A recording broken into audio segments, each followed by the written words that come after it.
Hello bachon, let's discuss the question. So this question says heat flows radially outward through a spherical shell of outside radius R2 and inner radius R1. The temperature of inner surface is theta1 and the outer surface is theta2. The radial distance from center of the cell where the temperature is just halfway between theta1 and theta2 is. First one is R1 plus R2 by 2, R1 R2 by R1 plus R2, 2 R1 R2 by R1 plus R2, R1 plus R2 by 2. तो सबसे पहले हम यहाँ पे की concept लिखते हैं। की कॉन्सेप्ट की बात करें तो हम यहाँ पे जो की कॉन्सेप्ट यूज करेंगे वो यूज करेंगे हम हीट रेजिस्टेंस का, ठीक है। तो हीट रेजिस्टेंस जो है वो कैसे दिया जाता है, R will be equal to L by K A, ठीक है। K is nothing but thermal conductivity, L is the length and A is the area of cross section, ठीक है। यहाँ पे अगर हम लोग देखेंगे, ठीक है, तो हम लोग पहले ही डायग्राम हमने बना दिया है। यहाँ पे आप समझ सकते हैं कि यहाँ पे बाहर वाला जो शेल है उसका रेडियस R2, अंदर वाले का R1, अंदर का टेम्परेचर थीटा1 है और बाहर का टेम्परेचर थीटा2 है, ठीक है। अब यहाँ पे हमने एक क्रॉस सेक्शन अज्यूम किया है और इसका हम ये थिकनेस मान रहे हैं dr, ठीक है। इसका जो थिकनेस है, consider this thickness is dr, ठीक। अब dr है तो यहाँ से हमको पता है कि अगर हम dr के लिए अगर हम रेजिस्टेंस लिखें, so dr will be equal to, हम लोग क्या लिख सकते हैं, small resistance dr will be equal to dr length upon k into A, k into A. उसके बाद एरिया हम क्या लिखेंगे, area will be nothing but 4 pi r square. यहाँ से ये जो स्मॉल वाला है उसका डिस्टेंस सेंटर से r स्क्वायर है, ठीक है। अब अगर हम पूरा रेजिस्टेंस फाइंड करेंगे, so r will be nothing but integration of dr which will be equal to integration of, हम क्या लिख सकते हैं यहाँ पे, integration of dr upon k into 4 pi r square. अब यहाँ पे जो इंटीग्रेशन होगा वो इंटीग्रेशन का लिमिट कहाँ तक रहेगा, R1 से लेके R2 तक, ठीक है।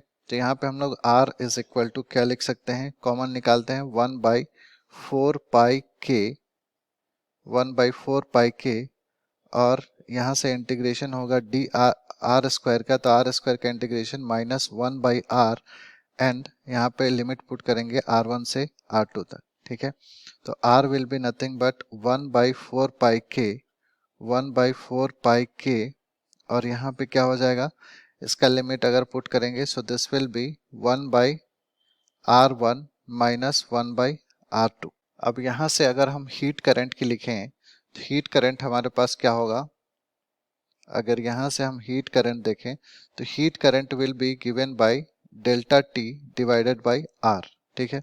हमारे पास डेल्टा टी का वैल्यू पता है, दिस इज नथिंग बट थीटा1 माइनस थीटा2, और यहाँ पे R का वैल्यू देखें तो R का वैल्यू हम लोग क्या लिख सकते हैं, R का वैल्यू हमने अभी अभी फाइंड किया, सो R का वैल्यू क्या हो जाएगा, 1 बाई 4 पाई के, यानी कि हम यहाँ पे क्या लिख सकते हैं, 4 पाई के डिवाइडेड बाई, यहाँ पे क्या हो जाएगा, ये हम लोग क्या लिख सकते हैं, 1 by R1 minus 1 by R2। अब ये हमारे पास हीट करंट का जनरल फार्मूला आ गया। अब यहाँ से हम क्या करेंगे, मान के चलते हैं कि यहाँ पे कोई, हमें क्या फाइंड करना है कि जो टेम्परेचर है वो कहाँ पे हाफ होगा, थीटा1 प्लस थीटा2 का एवरेज होगा, ठीक है। हम क्या मानते हैं कि इस पॉइंट पे, इस पॉइंट से क्या कर रहे हैं कि इस पॉइंट से दो हीट फ्लो हो रही है, एक अंदर की तरफ जा रही है और एक बाहर की तरफ आ रही है, ठीक है। तो अंदर की तरफ, बाहर की तरफ आने वाले को हम H1 मान लेते हैं, अंदर की तरफ जाने वाले को H2 मान लेते हैं। तो क्योंकि इसमें कोई भी एक्सटर्नल सप्लाई नहीं है हीट का, तो ये जो दोनों का हीट का सम होगा वो क्या होगा, 0 होगा, ठीक है। तो हम लोग सबसे पहले अगर यहाँ से H1 फाइंड करें, तो H1 फाइंड करने के लिए, क्योंकि यहाँ पे ये बाहर की तरफ आ रहा है, इसका मतलब जो टेम्परेचर, यहाँ का टेम्परेचर हम मान लेते हैं कि T है, तो T टेम्परेचर जो है वो ज़्यादा होगा, so T will be T minus theta 2 into 4 pi k divided by, यहाँ पे क्या हो जाएगा, this will be 1 by r minus 1 by r2, ठीक है। यहाँ पे कैपिटल R2 लिख रहे हैं।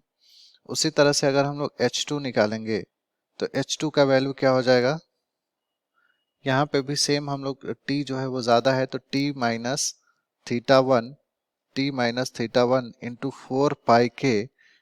4 पाई के डिवाइडेड बाई, यहाँ पे क्या हो जाएगा, इस वाले पे अगर हम लोग देखें यहाँ पे क्या हो जाएगा, this will B 1/r minus 1/r1। अब यहाँ से क्या होगा कि दोनों का जो सम है वो ज़ीरो होगा, ठीक है। तो दोनों का सम ज़ीरो होगा, इसका मतलब हम लोग क्या लिख सकते हैं कि h1 plus h2 will be equal to 0, ठीक है।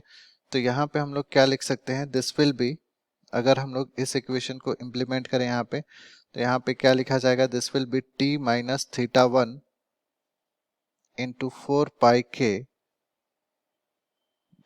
पाई K divided by 1/r minus 1/r2।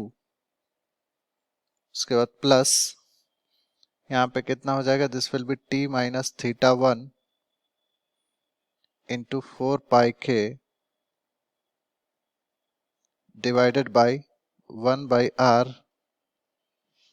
Minus 1/r1 is equal to क्या हो जाएगा, 0। अब यहाँ पे अगर हम टेम्परेचर, क्योंकि कौन सा टेम्परेचर पे पुट करना है, तो हम टेम्परेचर की वैल्यू अगर पुट करेंगे तो टेम्परेचर की वैल्यू कितना हो जाएगा, theta one plus theta two divided by 2 minus theta one. तो ये वैल्यू हमारे पास निकल के कितना आएगी, ये वैल्यू जो आएगा, this will B theta one minus theta two, this will B theta one minus theta two by two, ठीक है। उसी तरह से यहाँ पे अगर पुट करेंगे इस वाले में, तो हमारे पास क्या हो जाएगा, जो वैल्यू हमारे पास निकल के आएगी, this will B theta two minus theta one divide. अब यहाँ पे ये वैल्यूज को यहाँ पे पुट करेंगे और ये जो सेकंड वाला वैल्यू है इसको यहाँ पे पुट करेंगे, तो हमारे पास जो r का वैल्यू आएगा, r will be nothing but 2 times of r1 r2 divided by r1 plus r2, ठीक है। तो ये हमारे पास वैल्यू निकल करके आ जाएगा r का, ठीक है। वैल्यू हमारे पास निकल के आ जाएगा, तो यहाँ से अगर हम लोग ऑप्शन चेक करें, so the correct option will be option C, that is 2r1 r2 divided by r1 plus r2। I hope you understood well.